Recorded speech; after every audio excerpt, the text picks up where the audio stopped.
లోకంలో గొప్ప సంపద ఏది?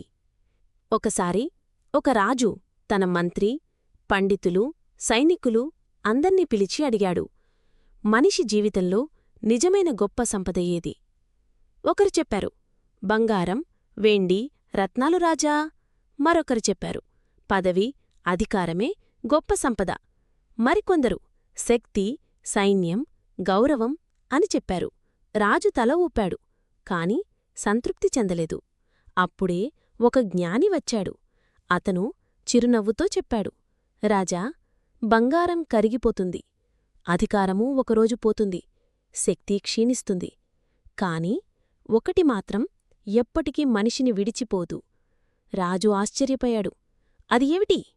జ్ఞాని చెప్పాడు, జ్ఞానం, మంచితనం, ఇవే నిజమైన గొప్ప సంపద. జ్ఞానముంటే మనిషి ఎక్కడైనా గౌరవం పొందుతాడు.